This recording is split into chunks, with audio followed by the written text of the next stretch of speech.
सुबह से शाम तक बहुत पुरुषार्थ करते हैं, बहुत काम करते हैं, अंततः हम पाते क्या हैं? वही थोड़ी सी सुख सुविधा के साधन, इसके अलावा और क्या पाते हैं? सुबह से शाम एक अंधी दौड़ में हम दौड़ करके और थके हारे जब घर लौटते हैं तो अपने आप से पूछें कि दिन भर में सुख शांति पाई? सुख शांति के साधन जुटाने में इतनी तकलीफें उठाई कि वो सुख शांति भी चली गई। वे चीजें जो सुख शांति के लिए इकट्ठी की थी, क्या सचमुच सुख शांति दे पाई? विचार करना। तब फिर हमारी ये कर्मठता हमारे किस काम की? वास्तव में तो कर्मठ वो है जो अपने जीवन में ऐसा कुछ हासिल कर ले जिसे कोई दूसरा छीन ना सके, जिसे कोई चुरा ना सके, और जीवन के नष्ट होने पर भी जो नष्ट ना हो सके, वास्तव में वो सार्थक है। वो संचित किया अपन ने क्या ऐसा कोई पुरुषार्थ मैं दिन भर में करता हूं जिससे मेरे जीवन में ऐसी कोई चीज संचित होती है? मुश्किल है कि होती हो। जो चीजें संचित होती हैं वे एक दिन व्यर्थ मालूम पड़ने लगती हैं। जो कल तक भली जान पड़ती थी वे ही हमारे जीवन में व्यर्थ मालूम पड़ती हैं, और उन क्षणों में तो अत्यंत व्यर्थ हो जाती हैं जब हम यहां से विदा लेते हैं, अंतिम विदा लेते हैं, तब वे सब चीजें जो कल तक सार्थक मालूम पड़ती थी अत्यंत व्यर्थ मालूम पड़ती हैं। हम सार्थक और व्यर्थ की पहचान बहुत आसानी से कर सकते हैं। हमारे साथ जो चीज जाती है वही सार्थक है, उसी का संचय करें। जाती है हमारी अपनी भलाई और बुराई, और कोई चीज हमारे साथ नहीं जाती, पर हम जोड़ जोड़ करके उन सब चीजों को रखते हैं। और ध्यान रखें, जो जैसा होता है वैसा करता है, और जो जैसा करता है वैसा होता चला जाता है। दोनों चीजें, style is a man, man is a style, ऐसा लिखा हुआ है। जो जैसा करता है मानिएगा कि वो वैसा है।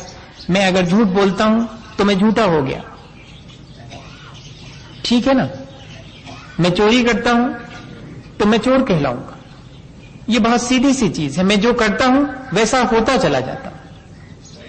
तब फिर मुझे ये ध्यान रखना चाहिए कि मैं अपने जीवन में किस तरह की चीज करूं, मेरी अपनी कर्मठता किन चीजों के लिए होनी चाहिए, मेरा अपना पुरुषार्थ किस दिशा में होना चाहिए।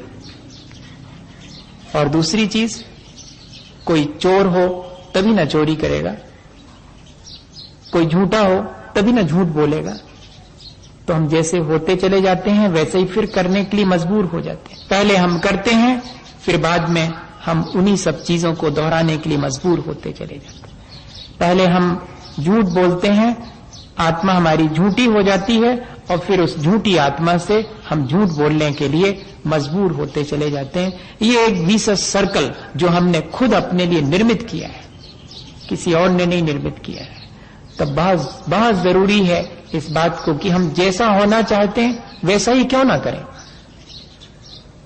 हम करने से पहले देख लें कि इसको करने से मैं होऊंगा कैसा, मुझे क्या प्राप्त होगा, ये तो देखते हैं हम। मैं ऐसा ऐसा करूंगा तो मुझे ऐसा ऐसा प्राप्त होगा, लेकिन मेरी चेतना कैसी हो जाएगी वैसा करने से? अगर ये हम ध्यान रखें तो चेतना को हम आसानी से परिष्कृत कर सकते हैं। हम जैसा करते हैं वैसी हमारी चेतना होती चली जाती, और जैसी चेतना होती चली जाती फिर वैसा करने के लिए हम मजबूर होते चले जाते हैं। हमें ये बहुत सावधानी रखने की आवश्यकता है कि यदि हम वैसा नहीं होना चाहते, जैसा हम नहीं होना चाहते वैसा हम ना करें, और कम से कम अपनी चेतना को परिष्कृत करने में आलस तो ना करें। हम बाकी सब चीजें अपने जीवन में संचित कर रहे हैं, करें, ठीक है, लेकिन मेरी चेतना को जो चीज गंदी करे उस चीज को तो ना करें। सिकंदर ने पूरा राज्य पाया था, शायद उन्हीं के जीवन की घटना है।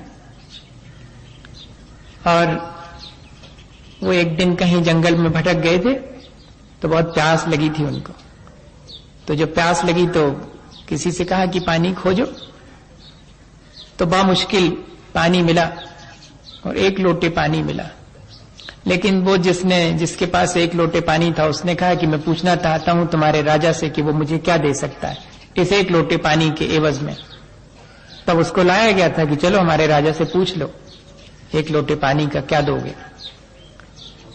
तो राजा ने कहा कि सुनो, अगर तुम मुझे एक लोटा पानी देते हो तो मैं अपना आधा साम्राज्य तुम्हें दे सकता हूं। उसने कहा नहीं, सौदा बहुत सस्ता है। जरा सोच लो, आप इस समय आपके प्राण बिल्कुल कंठगत हैं, मरण आपका निश्चित है, इस एक लोटे पानी के बिना आप मर जाएंगे। फिर से सोच लो आप। तब राजा को क्या कहना पड़ा था कि पूरा साम्राज्य देता हूं इस एक लोटे पानी के लिए।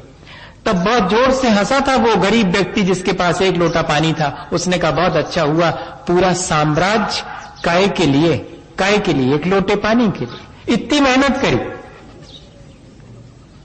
पूरा साम्राज्य आपने हासिल कर दिया, लेकिन वो सब व्यर्थ हो गया। अभी तो सार्थक है सिर्फ एक लोटा पानी। हम ऐसी बहुत सारी चीजें जो व्यर्थ इकट्ठी करके सोचते हैं कि इन सब से मेरा जीवन बहुत परिष्कृत होगा, इन सब से मेरी चेतना बहुत ऊंची उठेगी।